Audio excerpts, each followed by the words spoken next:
bajo la estrella mínima del alba, cuando el trabajo es todavía las horas por venir, sin más refugio ni esperanza que su propia incertidumbre, desde hace miles de años, día tras día, hombres y mujeres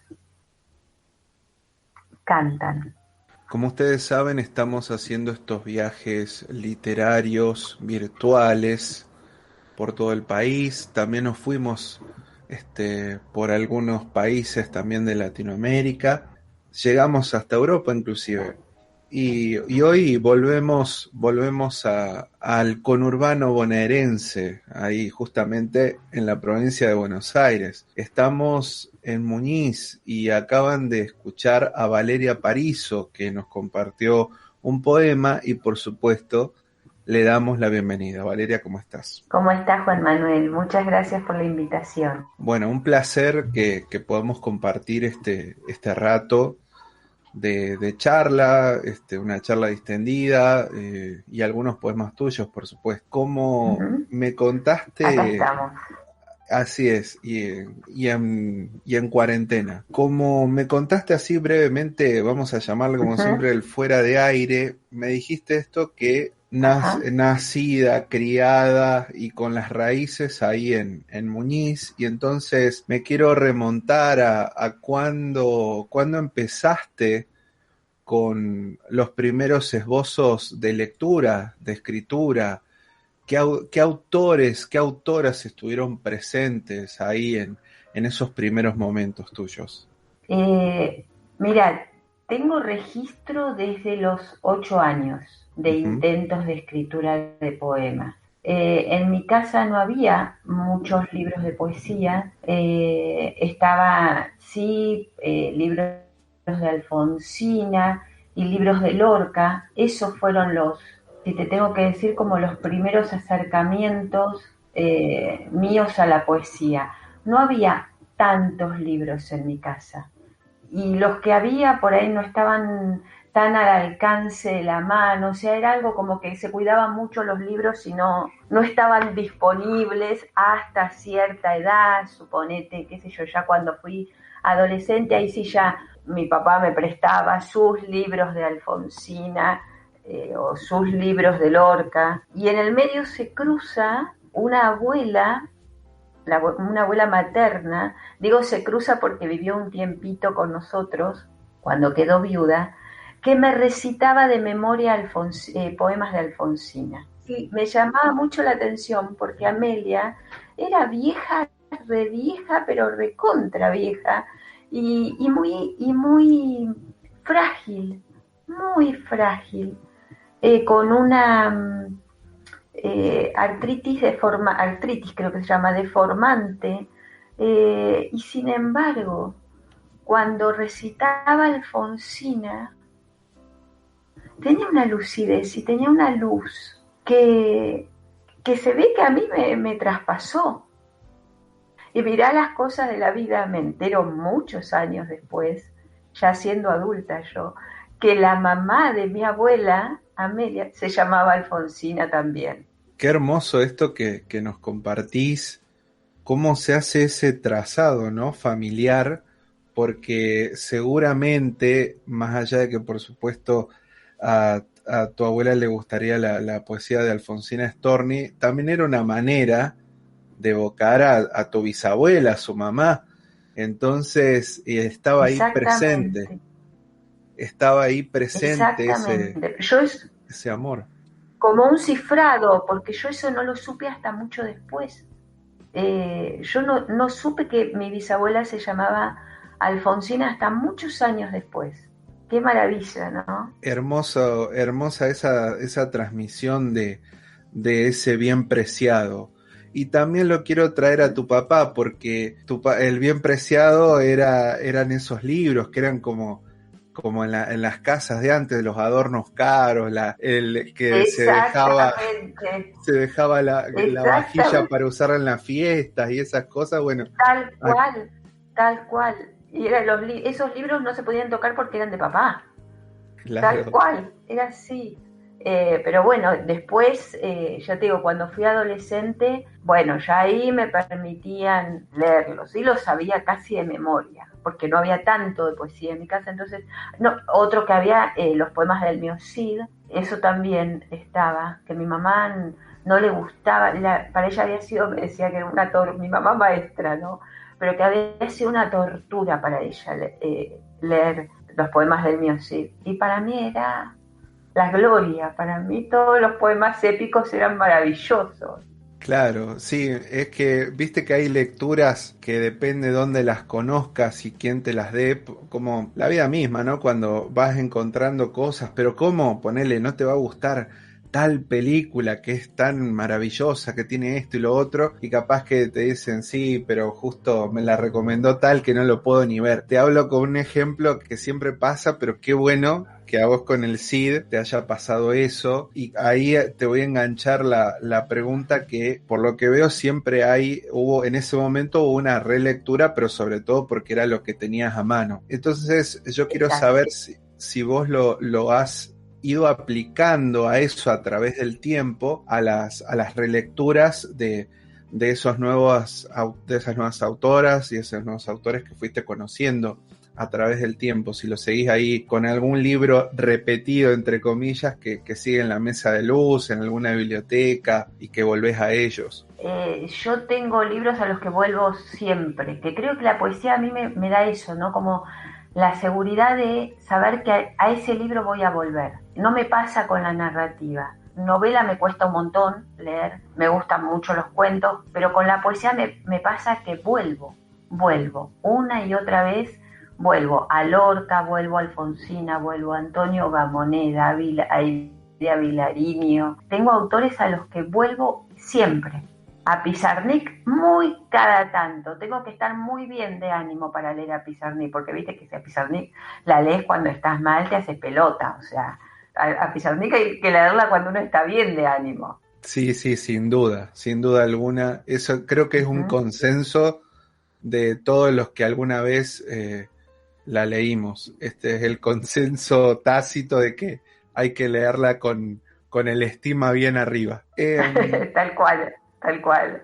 Ajá. Me decías que ahí a los 8 años empezaron algún esbozo de escritura y demás. En la adolescencia y después en los 20, Uh-huh. en tus 20 años, demás, ya en la facu sé que te dedicas al derecho, pero ya vamos a entrar en esa parte. Me gustaría saber si a la par de que vos ibas descubriendo esas lecturas nuevas, también te animabas a seguir Uh-huh. escribiendo y a seguir como perfeccionando, digamos, tu escritura o tus poemas. Mira, si algo tuve, Juan Manuel, desde los 8 años, fue el impulso de los docentes que me tocaron. Todos, absolutamente todos los docentes que tuve desde los 8 años hasta que terminé la, la escolaridad y me impulsaban a mostrar y a ver, en todos los actos me pedían que escriba algo. Mis poemas eran cantados en el colegio secundario, se había transformado uno de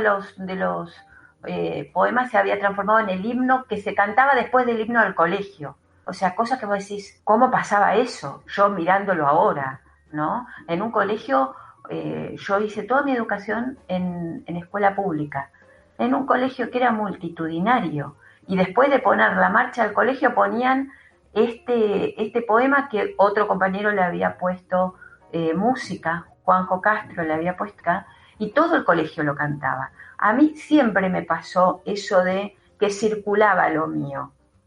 Y a ver, y eran cosas que si yo lo veo ahora para mí eran espantosas, con todas las falencias que puede tener algo escrito por alguien, por un chico o por una... Va, yo leo cosas de adolescentes ahora y son fabulosos. Bueno, no era mi caso.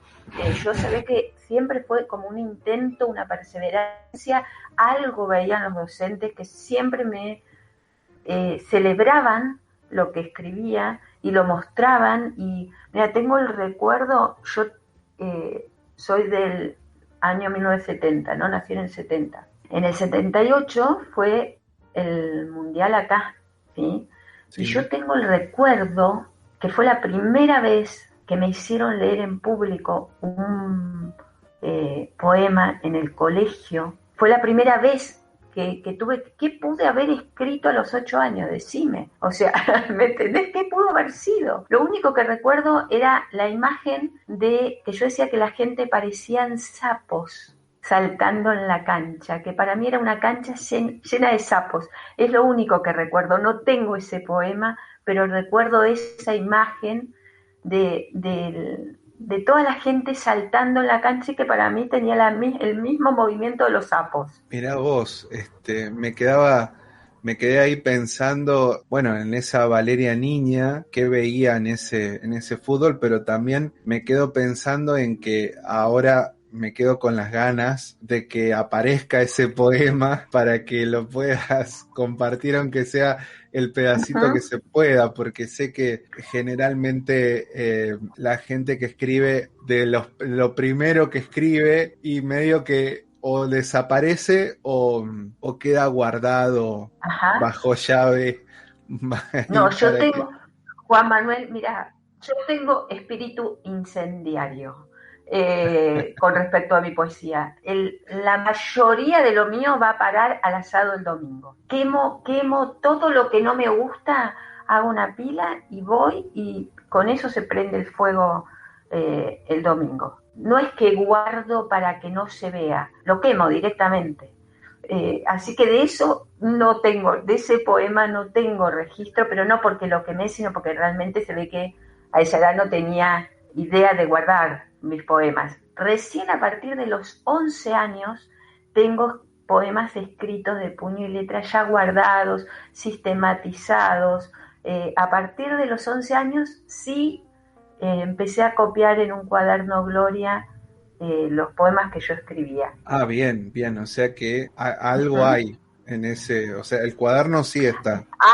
El cuaderno está, eso creo que no se va, no lo voy a mostrar nunca, pero está, y está porque funcionaba como libro. Mira, está con las crucecitas que hacían mis compañeros de cuál era el poema que más le gustaba, porque circulaba el cuaderno Gloria con los poemas dentro del aula. Ah, bien, bien, o sea, un éxito. Sí, no, pero es que eran malísimos los poemas, pero se ve que éramos todos chicos. Yo los veo ahora y eran, ¿sabes qué me llama la atención al verlos ahora? Yo leía todo poesía rimada, ¿sí? Sí. Porque lo que tenía a mano era Alfonsina, era Lorca, como te contaba. Sin embargo, esos primeros poemas que tengo anotados es verso libre y no hay rima. Eso me llamó mucho la atención, vos sabés. Voy a la rima después en la adolescencia, pero en mis inicios, a los 11 años, en esos poemas malísimos, había un ritmo sin que haya rima. Mirá, salían. Ajá. Digo literalmente salían porque en ese momento me imagino que no manejabas como una técnica más pulida y a ver cómo acomodo esto y demás. Exacto, pero que lo más usual cuando son con los chicos es la poesía rimada, porque vos Claro. pensás que viene mucho de qué es lo que oyen de las canciones, las mamás cuando les cantan o los papás cuando cantan. El oído infantil está muy, muy familiarizado con la rima. Por eso me llama la atención el hecho de que, ¿por qué esos primeros poemas, y yo te estoy diciendo 11, 12, 13 años, ponele, no tenían rima? Porque lo esperable si tuviese que hacer una evaluación de mis propias lecturas, era una poesía rimada. La verdad que sí, es como que no deja de sorprender porque tal cual, como decís vos, un niño busca la rima simplemente por lo que ya está percibiendo en ese momento, por lo que oye, por lo que escucha.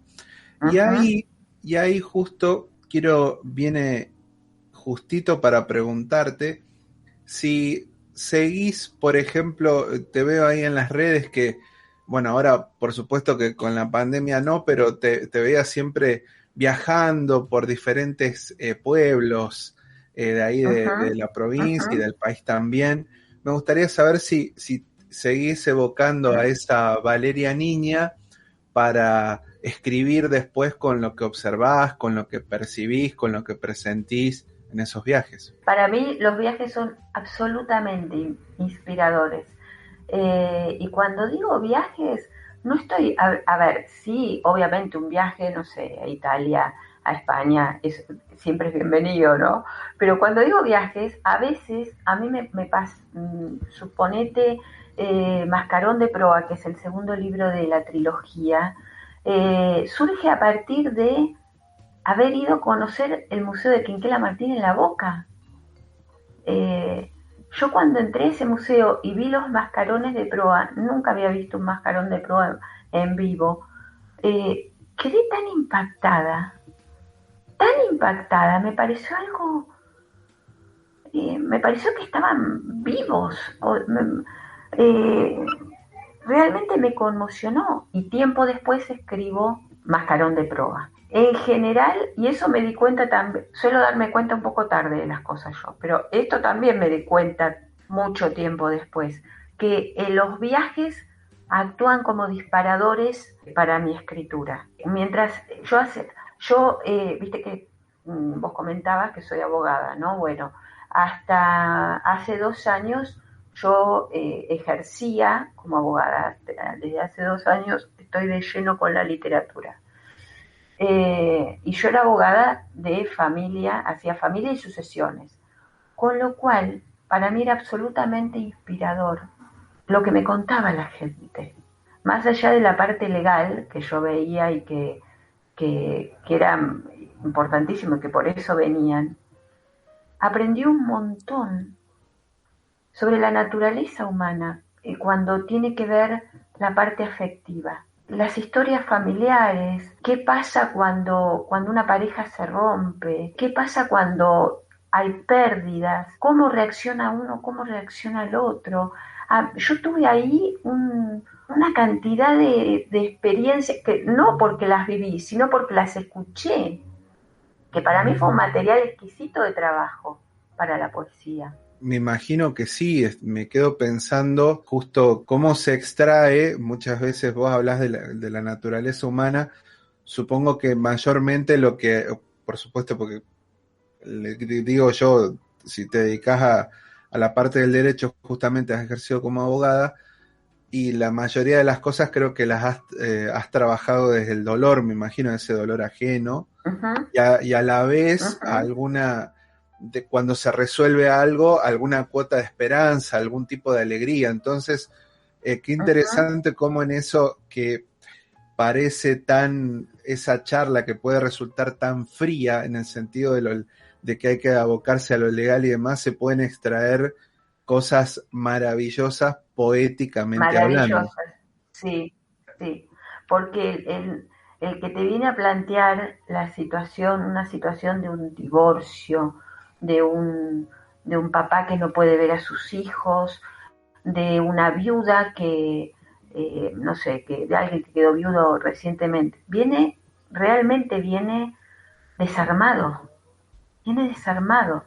Entonces te encontrás con todas las emociones genuinas. No sé, para mí fue un material de trabajo valiosísimo, porque aparte veías las dos caras, veías, en el caso, suponete, de una viudez, veías a la viuda que venía llorando, tristísima porque había perdido a su compañero de toda la vida, y veías a la viuda que venía feliz de que se lo había sacado de encima. O sea, veías las dos caras. Veías la persona que se acababa de separar y que estaba muy triste porque se le había acabado un sueño, y veías la persona que se acababa de separar y estaba feliz porque ya no aguantaba más ahí. Entonces, como una misma situación, porque estamos hablando de una ruptura de una relación y estamos hablando de una pérdida, en uno puede generar una cosa y en otro puede generar otra. Y cómo hay cosas comunes, Juan Manuel. Hay algo que a mí me quedó de toda esa experiencia, es que nadie se olvida de la palabra amor.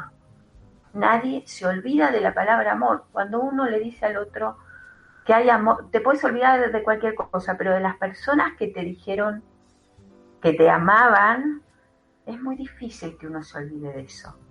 Movilizante, Valeria. De paso, aprovecho ahora para invitarte a que nos compartas los poemas que vos quieras. Bueno, les voy a compartir algunos poemas del libro más nuevo que salió este año, que se llama Flores para no regar. Ninguno de mis poemas tienen título, tienen número, ¿sí? Este es el poema número 2. Tomo té. En general no uso saquitos. Elijo las hojas o las hebras. A veces uso cáscaras secas de naranjas, varas finas de lemongrass. Últimamente prefiero el té verde. Dejo 2 minutos las hojas trituradas en el agua caliente antes de filtrarlo. 2 minutos. Cada vez que tomo una taza de té, pienso que por fin aprendí a esperar. Vamos con otro que dice, es el poema número 10. Haz un pozo en la nieve. Con la punta del zapato, haz un pozo en la nieve. Hunde con fuerza el pie. Siente la forma en que la nieve cede frente al peso firme de tu cuerpo. Quita el zapato del pozo. Sacúdete la nieve del pantalón frío. Mira el pozo. Mira la nieve que rodea el pozo. Mira el pozo. Algo de pasto vive en el fondo. Mira el pozo. Podrías poner ahí tu corazón, dormirlo como un pájaro en un nido blanco. Dormir tu corazón en un nido blanco, sobre todo el invierno. Mira el pozo. Mira toda la nieve que lo rodea. Mira la nieve que rodea el pasto que vive en el fondo del pozo. Tu coraje se parece al pasto y eso es bueno. Tu ilusión se parece al pasto y eso es alentador. Tu corazón se parece al pasto. ¿Qué hace tu corazón verde en un nido blanco? Con nosotros, aquí en Restos Diurnos, Valeria Parizo, desde El Amba, desde Muñiz, provincia de Buenos Aires. Valeria, ya que hablas de este último libro, me surge la curiosidad si hay algo que estés trabajando ahora, que estés ahí ya como bocetando, o preferís, digamos, disfrutar este que ha salido ahora, o el más reciente, quiero decir, y darte como tu tiempo. ¿Cómo haces con eso, con ese tema de publicación y demás? Mirá, para publicar este año es el tiempo de Flores para no regar, ¿no? Trato de que no se pisen los libros entre sí, pero sí tengo 2 libros, uno que escribí el año pasado, uno que escribí este año, inéditos, que igual los sigo revisando todo el tiempo, porque bueno, es así, como que soy muy obsesiva con las correcciones, y en general suelo escribir más de un libro a la vez, porque soy dispersa también con la lectura. Yo suelo leer dos o tres libros, no todos los 3 al mismo tiempo, pero sí suelo tener 2 o 3 libros en la mesa de luz y leo un día uno, otro día otro. Me cuesta mucho leer solo un libro. Entonces la escritura también refleja un poco eso. Suelo ir armando por ahí, suponete dos libros que no tienen nada que ver uno con el otro, en 2 archivos distintos. O sea que hay un trabajo como sería disperso pero ordenado. ¿Sería así? Disperso pero ordenado. Sí, y desde Mascarón de Proa salió, que es la trilogía, que salió la primera edición en el 2018, el año pasado fue la segunda edición. Desde la trilogía, ¿sabés qué me está pasando? Es como que trabajo el libro mentalmente y en determinado momento digo, bueno, está, y me siento y lo escribo en 2 o 3 días.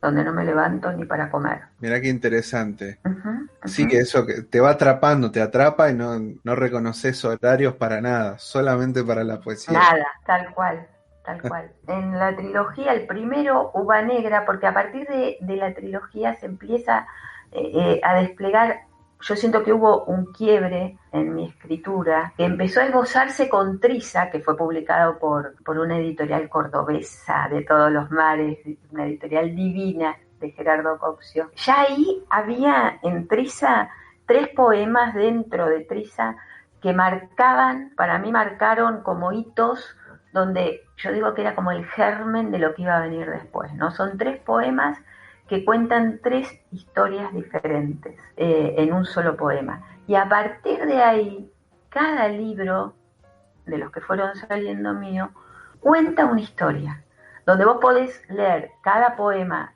por separado, tiene sentido, pero si los lees todos de corrido, te cuenta una historia además. A mí me alegró, te decía, espera, porque a raíz de esto venía lo de Uva Negra, que es la primera, el primer libro que abre la trilogía, a mí me llevó 5 años escribirlo, darle la forma a eso que yo quería contar, a esa historia que yo quería contar, donde cada poema podía ser leído de manera independiente, pero que si se leía uno detrás de otro, había algo más que poemas sueltos. A mí me llevó 5 años. Una vez que encontré el mecanismo, los siguientes fueron de esta manera que yo te digo, que es sostener en la mente el libro, sostenerlo hasta que está casi armado y escribirlo todo de un tirón después. Valeria, para cerrar esta charla, te voy a hacer una pregunta que es muy simple, pero que puede ser compleja, y se trata de lo siguiente. ¿Qué es la poesía para vos? ¿Qué es la poesía para mí? Yo digo que la poesía es aire, ¿no? Porque si yo no tengo la poesía, creo que no respiro. O no respiraría de la manera que respira Valeria Pariso. Sería otra persona. Para mí es aire, y es una forma de estar en el mundo. Es una forma de estar. Valeria Pariso, muchísimas gracias por tu tiempo, por tus ganas, por tu buena onda, Gracias a vos. haberlo compartido acá en Restos Diurnos, y te invito a que cierres esta charla con el poema que vos quieras. Bueno, voy a cerrar con un poema de Sarmina. Sarmina es el libro que ganó el premio del Fondo Nacional de las Artes y habla de la lucha de una mujer afgana que escribe pequeños poemas que dejan los contestadores telefónicos de otras mujeres. Esos poemas se llaman Landai. Entonces, bueno, voy a leerles ese poema. Un poema de ese libro. Poema 26. He estado casada con un hombre viejo que fabrica chalecos explosivos para los suicidas. He huido junto a mis hijos hasta que el menor de ellos pueda encender una hornalla y preparar un pulao. No tendré nombre público o seré Sarmina. Soy poeta. Puede parecer que estoy hablando de los pájaros que vienen de la India y desaparecen cuando cruzan el valle, de las grullas de cuello blanco, los flamencos, los halcones, las perdices que cruzan la línea de arena, de los pájaros que son vendidos en grandes jaulas en el mercado de pájaros de la ciudad vieja, de las plantaciones de ruibarbos, de las deliciosas granadas de Kandahar, de los melones maduros de Kunduz. Pero siempre estaré hablando de otra cosa.